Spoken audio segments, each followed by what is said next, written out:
کیا میر رضا علی کیس میں خودکشی کا تاثر وقت سے پہلے دیا جا رہا ہے؟ بسم اللہ الرحمن الرحیم۔ السلام علیکم، this is Amreen from Urdu Views News channel. ہمارے چینل پر ہم مختلف میڈیا رپورٹس، سرکاری بیانات اور عوامی طور پر دستیاب معلومات کا تجزیہ کرتے ہیں۔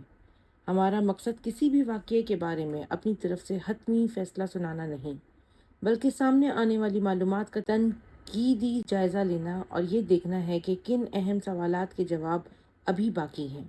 آج ہم کراچی کے نوجوان کاروباری شخصیت اور وہ فلکس یعنی میر رضا علی کے پراسرار کیس پر ایک نظر ڈالیں گے۔ ہم یہ سمجھنے کی کوشش کریں گے کہ اب تک سامنے آنے والی معلومات کیا بتاتی ہیں، خودکشی کا امکان کیوں زیر بحث آیا، اور کون سے ایسے اہم پہلو ہیں جن پر مزید وضاحت ضروری ہے۔ یہ صرف ایک نوجوان کی پراسرار موت کا معاملہ نہیں، یہ ایک ایسا کیس ہے جس نے میر رضا علی کے خاندان کے ساتھ ساتھ پورے پاکستان کے ذہن میں کئی سوالات پیدا کر دیے ہیں۔ ابتدائی طور پر اس کیس کو مبینہ اغوا اور قتل کے زاویے سے دیکھا گیا۔ بعد میں بعض میڈیا رپورٹس اور پولیس سے منسوب معلومات میں خودکشی کے امکان کا ذکر سامنے آنے لگا۔ لیکن بنیادی سوال یہ ہے، کیا تحقیقات واقعی اس مقام تک پہنچ چکی ہیں کہ خودکشی کے امکان کو اتنی نمایاں جگہ دی جائے، یا ابھی بھی ایسے اہم شواہد اور سوالات موجود ہیں جن کی مکمل وضاحت سامنے نہیں آئی؟ آئیے ایک ایک کر کے ان نکات کا جائزہ لیتے ہیں۔ پہلا سوال، میر رضا علی اس مقام تک کیوں گئے؟ اگر میر رضا علی رات کے وقت خود اپنے گھر سے نکلے تو وہ کہاں جا رہے تھے؟ انہوں نے آن لائن ٹیکسی کیوں بک کی؟ انہوں نے وہ مخصوص مقام کیوں منتخب کیا؟ کیا وہ کسی سے ملنے جا رہے تھے؟ کیا انہیں وہاں بلایا گیا تھا؟ یا ان کے موبائل فون پیغامات یا کال ریکارڈ میں اس سفر کی کوئی وجہ موجود ہے؟ صرف یہ معلوم ہونا کافی نہیں کہ وہ گھر سے نکلے اور ایک گاڑی میں سفر کیا۔ تحقیقات کو ان کے گھر سے نکلنے سے لے کر آخری مرتبہ دیکھے جانے تک کی مکمل ٹائم لائن واضح کرنی چاہیے۔ دوسرا سوال، مبینہ اسلحہ کہاں ہے؟ اگر خودکشی کے امکان پر غور کیا جا رہا ہے اور یہ کہا جا رہا ہے کہ اس میں اسلحہ استعمال ہوا، تو سب سے اہم سوال یہ ہے، وہ اسلحہ کہاں ہے؟ کیا وہ لاش کے قریب سے ملا؟ کیا بعد میں کسی اور مقام سے برآمد ہوا؟ کیا اس پر فنگر پرنٹس، ڈی این اے یا دیگر فورنزک شواہد موجود تھے؟ اگر اسلحہ اب تک نہیں ملا تو اس کی عدم موجودگی کی کیا وضاحت ہے؟ کیونکہ عام طور پر خودکشی کے کسی واقعے میں استعمال ہونے والا ہتھیار جائے وقوع کے قریب موجود ہونے کی توقع کی جاتی ہے۔ اگر ہتھیار وہاں موجود نہیں تھا تو یہ ایک ایسا بنیادی سوال ہے جسے نظر انداز نہیں کیا جا سکتا۔ تیسرا سوال، سی سی ٹی وی میں نظر آنے والا موٹر سائیکل سوار کون تھا؟ سامنے آنے والی new C C T V footage میں ایک موٹر سائیکل سوار کو دیکھا گیا ہے۔ یہ شخص کون تھا؟ وہ اس مقام پر کیوں موجود تھا؟ کیا وہ محض اتفاقاً وہاں سے گزرا؟ کیا اس کی شناخت کر لی گئی؟ اور اگر تفتیش سے ثابت ہوا کہ اس کا اس کیس سے کوئی تعلق نہیں تھا تو یہ بات بھی واضح طور پر عوام کے سامنے آنی چاہیے، کیونکہ جب کسی پراسرار واقعے کے آس پاس کوئی نامعلوم شخص سی سی ٹی وی میں دکھائی دے تو اس کے کردار کی وضاحت ضروری ہو جاتی ہے۔ میر رضا علی کا موبائل فون شاید اس کیس کی سب سے اہم کڑی ثابت ہو سکتا ہے، لیکن سوال یہ ہے، کیا موبائل فون کا مکمل فورنزک تجزیہ ہو چکا ہے؟ ان کی آخری کال کس کو کی گئی تھی؟ آخری مرتبہ انہوں نے کس شخص سے بات کی؟ ان کے آخری پیغامات کس کے ساتھ ہوئے؟ ان پیغامات میں کیا گفتگو ہوئی؟ کیا وہ کسی پریشانی، دھمکی، تنازع یا ملاقات کا ذکر کر رہے تھے؟ ان کا آخری لوکیشن ڈیٹا کیا بتاتا ہے؟ کیا فون بند کیا گیا تھا یا اس کی لوکیشن کسی خاص مقام پر رک گئی تھی؟ آج کے دور میں کسی بھی پراسرار موت کی تحقیقات موبائل فون، کال ریکارڈ، چیٹ ہسٹری، لوکیشن اور ڈیجیٹل سرگرمی کے بغیر مکمل نہیں سمجھی جا سکتی۔ پانچواں سوال، کیا منگیتر اور قریبی افراد کے بیانات لیے گئے؟ کیا میر رضا علی کے منگیتر سے تفصیلی بات کی گئی؟ وہ ان سے آخری مرتبہ کب تک بات ہوئی تھی؟ میر رضا علی نے اپنی آخری گفتگو میں کیا کہا؟ کیا ان کی باتوں، لہجے یا رویے سے ایسا کوئی واضح اشارہ ملتا تھا کہ وہ اپنی زندگی ختم کرنے کا ارادہ رکھتے تھے؟ کیا انہوں نے مایوسی، خوف یا شدید ذہنی دباؤ کا ذکر کیا، یا وہ معمول کے مطابق اپنی شادی، مستقبل، کاروبار اور زندگی کے منصوبوں کے بارے میں بات کر رہے تھے؟ اس طرح ان کے دوستوں، کاروباری ساتھیوں، ملازمین اور قریبی رشتہ داروں سے کیا معلومات حاصل ہوئیں؟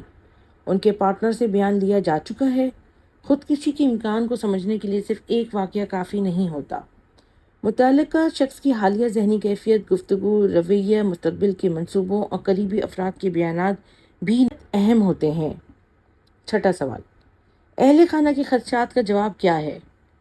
میر رضا علی کے والد اور دیگر اہل خانہ نے مختلف ویڈیوز اور بیانات میں لاش کی شناخت اور جسم کی حالت سے متعلق سنگین خدشات ظاہر کیے ہیں۔ ان کے والد کے مطابق چہرہ اس قدر متاثر تھا کہ اسے پہچاننا مشکل تھا۔ انہوں نے یہ بھی کہا کہ فنگر پرنٹس خراب یا مسخ حالت میں تھے اور شناخت زیادہ تر کپڑوں اور جوتوں کی بنیاد پر کی گئی۔ یہ خاندان کا بیان ہے اور اس کی سائنس تصدیق صرف فورنزک رپورٹ سے ہی کر سکتی ہے، لیکن اگر چہرے سے شناخت ممکن نہیں تھی اور فنگر پرنٹس بھی واضح نہیں تھے تو سوال پیدا ہوتا ہے، لاش کی شناخت حتمی طور پر کس بنیاد پر کی گئی؟ کیا صرف کپڑوں اور جوتوں کو شناخت کے لیے کافی سمجھا گیا، یا ڈی این اے، دانتوں کے ریکارڈ، طبی ریکارڈ یا کسی دوسرے مستند فورنزک طریقے سے بھی شناخت کی تصدیق کی گئی؟ کیا ڈی این اے ٹیسٹ ہوا؟ اس کیس کا شاید سب سے اہم فورنزک سوال ہے، کیا لاش کا ڈی این اے ٹیسٹ میر رضا علی کے والدین یا قریبی خونی رشتہ داروں کے نمونوں سے میچ کیا گیا؟ اگر ڈی این اے ٹیسٹ ہو چکا ہے تو اس کا نتیجہ کیا ہے؟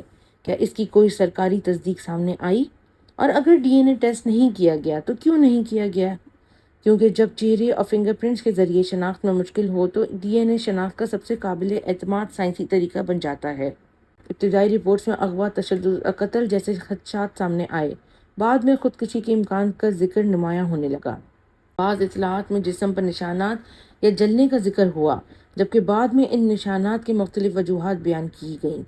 تحقیقات کے دوران نئی معلومات آنا معمول کی بات ہے، لیکن جب ایک ہی کیس میں مسلسل مختلف اور بظاہر متضاد معلومات سامنے آئیں تو عوام کے ذہن میں سوالات پیدا ہونا فطری ہے۔ اس لیے پولیس اور میڈیا دونوں کی ذمہ داری ہے کہ ابتدائی معلومات، خاندان کے دعووں، فورنزک نتائج اور تفتیشی مفروضوں کے درمیان واضح فرق رکھا جائے۔ کسی بھی امکان کو حتمی نتیجے کے طور پر پیش نہ کیا جائے۔ اہم ترین سوال، کیا شناخت کے کسی دوسرے امکان پر بھی غور کیا گیا؟ اب ہم اس کیس کے ایک ایسے پہلو کی طرف آتے ہیں جس پر شاید سب سے زیادہ احتیاط اور سائنسی وضاحت کی ضرورت ہے۔ ہم یہ دعویٰ نہیں کر رہے کہ میر رضا علی زندہ ہیں، اور نہ ہی ہمارے پاس اس بات کا کوئی ثبوت ہے کہ لاش کسی اور شخص کی تھی، لیکن جب اہل خانہ بار بار یہ کہیں کہ چہرہ ناقابل شناخت تھا، فنگر پرنٹس متاثر تھے اور شناخت کپڑوں اور جوتوں کی مدد سے کی گئی، تو ایک فطری سوال ذہن میں آتا ہے، کیا لاش کی شناخت ڈی این اے کے ذریعے 100% یقینی بنائی گئی؟ کیا اس امکان کو سائنسی طور پر مکمل طور پہ رد کیا گیا کہ شناخت میں کوئی غلطی ہوئی ہو؟ کیا کسی دوسرے شخص کی لاش کو میر رضا علی کے کپڑے یا جوتے پہنائے جانے جیسے انتہائی غیر معمولی امکان کو فورنزک جانچ کے ذریعے خارج کیا گیا؟ دوبارہ واضح رہے کہ یہ کوئی الزام یا ثابت شدہ حقیقت نہیں، یہ صرف ایک سوال ہے جو شناخت کے بارے میں اہل خانہ کے خدشات کی وجہ سے پیدا ہوتا ہے۔ اگر ڈی این اے ٹیسٹ سے لاش کی شناخت یقینی ہو چکی ہے تو یہ حقیقت واضح طور پر سامنے آنی چاہیے۔ اس سے یہ قیاس آرائی بھی ختم ہو جائے گی کہ شاید میر رضا علی کہیں زندہ ہوں اور تفتیش غلط سمت میں جا رہی ہو، کیونکہ اگر شناخت ہی 100% ثابت نہ ہو تو پھر صرف قتل یا خودکشی پر بحث کرنے سے پہلے یہ طے کرنا ضروری ہے کہ برآمد ہونے والی لاش کس شخص کی تھی۔ یہ ویڈیو یہ دعویٰ نہیں کرتی کہ یہ خودکشی تھی، یہ ویڈیو یہ بھی دعویٰ نہیں کرتی کہ قتل تھا، اور یہ بھی نہیں کہتی کہ میر رضا علی یقیناً زندہ ہیں۔ ہم صرف یہ کہہ رہے ہیں کہ جب تک تمام فورنزک، ڈیجیٹل، سائنسی اور عینی شواہد مکمل طور پر سامنے نہ آ جائیں، کسی ایک نظریے کو حتمی حقیقت کے طور پر پیش کرنا قبل از وقت ہوگا۔